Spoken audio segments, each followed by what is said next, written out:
sosial kesehatan terbesar di Indonesia, BPJS Kesehatan telah memberikan akses pelayanan kesehatan kepada jutaan masyarakat dari berbagai halayak.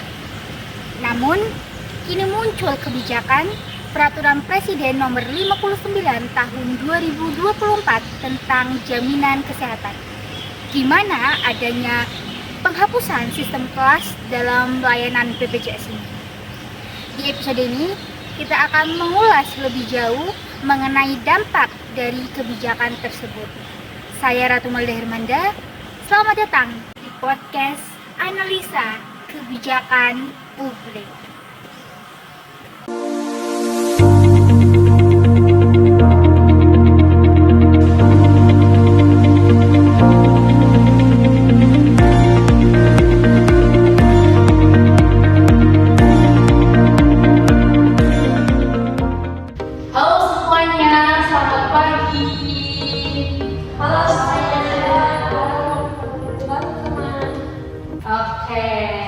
Terima kasih banyak nih buat semua narasumber kita pada pagi hari ini yang udah mau menyempatkan waktunya untuk diskusi bareng aku pada pagi hari ini. Terima kasih juga Ratu dan mengundang kita diskusikan juga. Nah kali ini kita bakal bahas topik tentang penghapusan sistem kelas dalam layanan BPJS Kesehatan. Nah, sebelumnya aku mau tanya nih, dari kalian pengguna BPJS Kesehatan juga bukan? Iya, aku pengguna BPJS. Jadi kali ini kita bakal bahas topik tentang penghapusan kelas yang ada di BPJS Kesehatan sendiri. Nah, sebelum kita masuk lebih dalam, mungkin bisa kali kita kenalan lebih dulu. Mungkin dari Kak Dwi. Halo semuanya, kenalin nama aku Dwi Widostari dari Prodi Ilmu Politik. Halo. Oke, kalian semua kan udah kenal nih sama aku. Jadi aku mau kenalan sama teman-teman semua. Halo semua, nama aku Ernita Amalia dari Prodi Ilmu Politik. Halo semuanya, selamat pagi. Perkenalkan, nama aku Delia Febriana Indias dari Prodi Ilmu Politik. Halo semuanya. Kalau yang terakhir ada aku Abidana Febriani, aku juga dari Prodi Ilmu Politik. Hai. Mungkin kita bisa langsung masuk ke diskusi kali ya. Nah, aku mau tanya nih, sebenarnya kenapa sih pemerintah memutuskan buat menghapus sistem kelas dalam layanan BPJS Kesehatan? Oke, benar banget ya aku. Terkait penghapusan kelas BPJS Kesehatan ini memang menjadi isu yang besar, di mana pemerintah sendiri ingin menghapus adanya kelas yang tadinya terdapat 3 kelas, yaitu kelas 1, 2, dan 3 akan diganti atau diubah menjadi sistem KRIS, yaitu kelas rawat inap standar. Dari sini tuh tujuan pemerintah sendiri ingin menghapus adanya perbedaan terkait pelayanan kesehatan kepada masyarakat agar seluruh masyarakat itu mendapatkan layanan kesehatan yang lebih setara lagi, gitu Bu. Dan tentunya terkait hal ini ada masyarakat yang pro dan kontra ya, ada yang setuju dan tidak setuju. Dan aku mau nambahin lagi, dari sisi prinsip asuransi sosial sendiri, BPJS Kesehatan ini sejalan dengan tujuannya JKN, yaitu ingin semua orang atau semua masyarakat mendapatkan layanan kesehatan yang lebih setara atau sama, merata, tanpa memandang status sosial gitu. Jadi kesini balik lagi ya dengan tujuan awal JKN, di mana biar nantinya semua orang, semua masyarakat bisa mendapatkan layanan kesehatan yang setara tanpa memandang status sosial ya. Nah tapi aku mau tanya nih, apakah ini beneran lewat kesini, apakah beneran solusi yang cukup adil dan tepat buat diterapin untuk masyarakat? Mungkin dari Kandelia bisa jelaskan lebih dalam mengenai dampak kebijakan ini kepada masyarakat sendiri seperti apa? Nah, kalau dari sisi layanan rumah sakit, prinsip itu bertujuan untuk memberikan pelayanan yang sama rata untuk pengguna BPJS.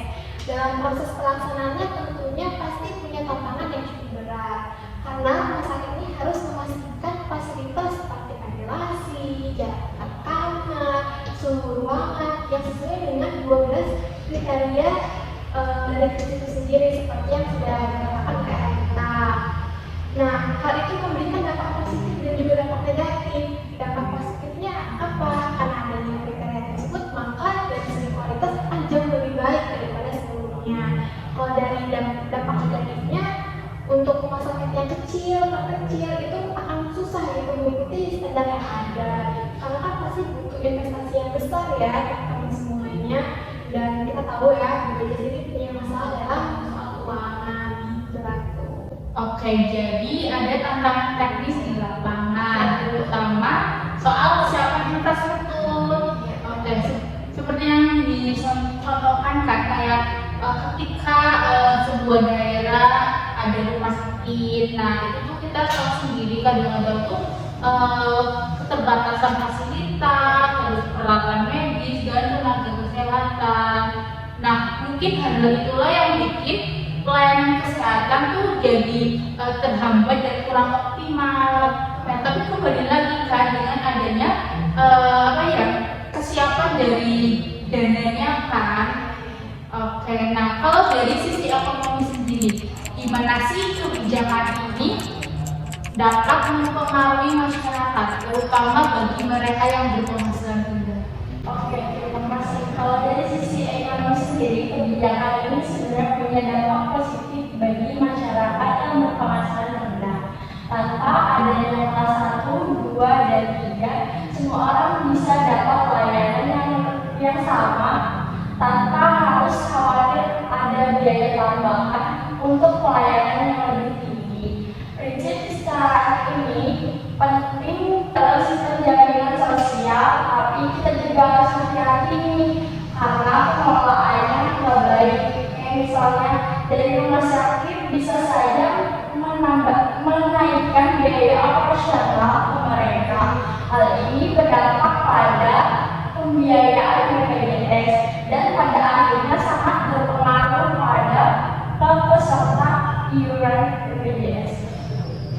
Oke, berarti itu ya adanya ketika kebijakan ini diterapkan ada juga perlu selain soal kesetaraan kita juga perlu memperhatikan aspek keberlanjutan finansial, di mana takutnya nanti ketika kebijakan ini diterapkan nanti malah membebani masyarakat yang berpenghasilan rendah. Misalnya barangkali ya kenaikan iurannya itu yang meningkat banget gitu ya. Oke, nah kalau dari sisi hukum sendiri, gimana sih posisi kebijakan ini? Apakah sudah sesuai dengan aturan yang berlaku? Oke, terima kasih atas waktunya. Jadi dari segi hukum sendiri, kebijakan ini itu sudah berlandaskan di Undang-Undang Nomor 40 Tahun 2004 mengenai Sistem Jaminan Sosial Nasional, yang dimana di dalam peraturan ini itu sudah menegaskan pentingnya kesetaraan dalam akses pelayanan kesehatan bagi masyarakat. Nah, di Perpres Nomor 59 Tahun 2024 juga sudah sesuai dengan aturan tersebut. Tapi kenyataannya pada saat di lapangan, negara masih tetap harus untuk menjalani dan memastikan bahwa rumah sakit yang terafiliasi dengan BPJS ini tuh harus sudah memenuhi standar pelayanan yang sudah ditetapkan.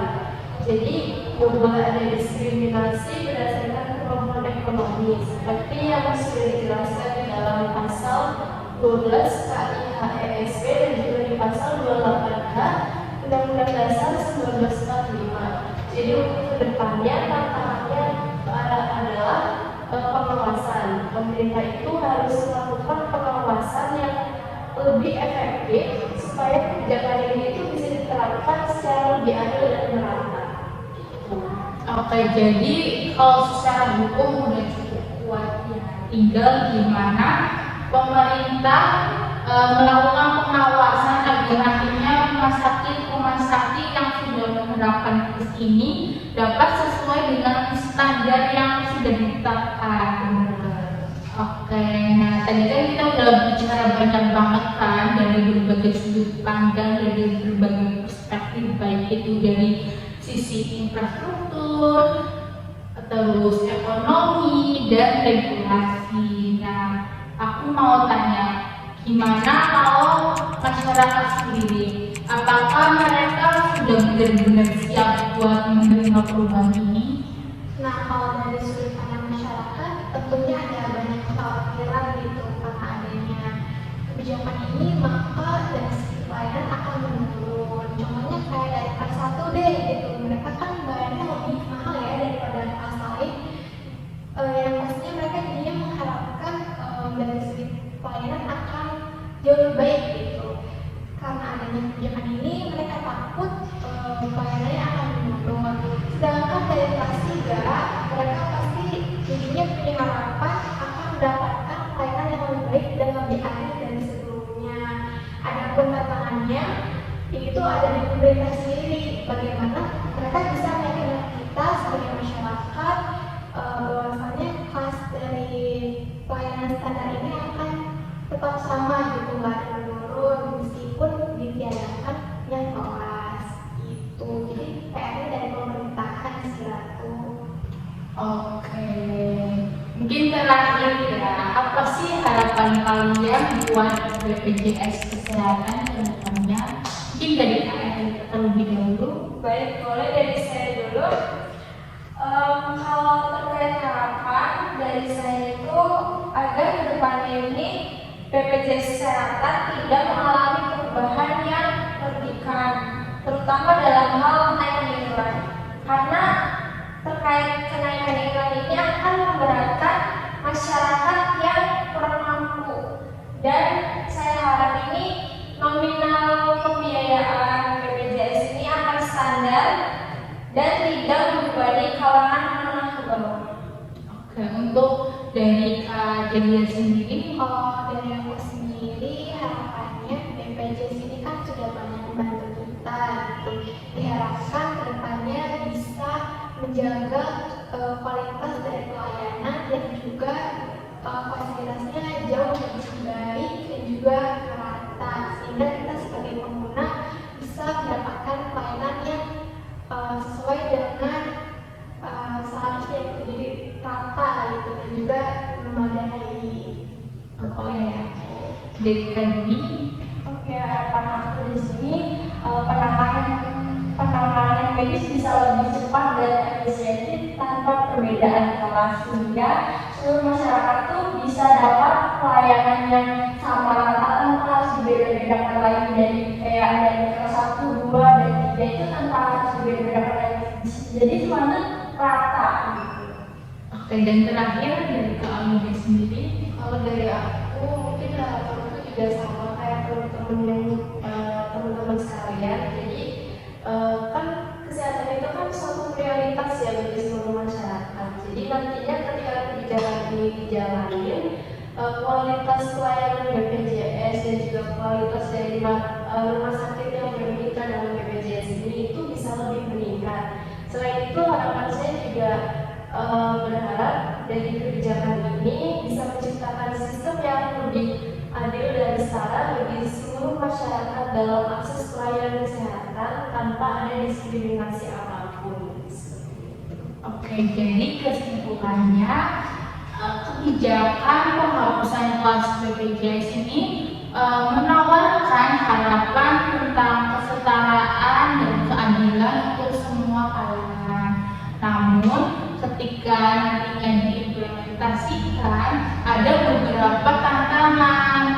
Nah, di mana tadi disebutkan seperti sebelumnya, ketika di sebuah daerah terpencil rumah sakit gitu ya, mungkin mereka belum bisa memenuhi 12 kriteria kris, belum lagi dari pemerintah, di mana mereka juga perlu melakukan pengawasan dan monitoring agar nantinya rumah sakit yang sudah menerapkan kris ini dapat sesuai dengan standar yang berlaku. Oke. Terima kasih banyak buat semua narasumber kita yang udah ngasih wawasan luar biasa pada pagi hari ini.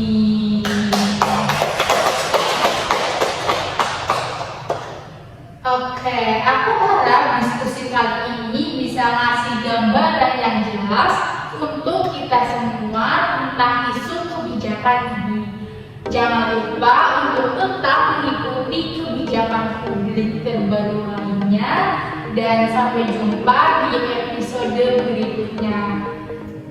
Jangan lupa berpikir kritis karena perubahan kebijakan yang baik ada di tangan kita semua. Ayo bersama-sama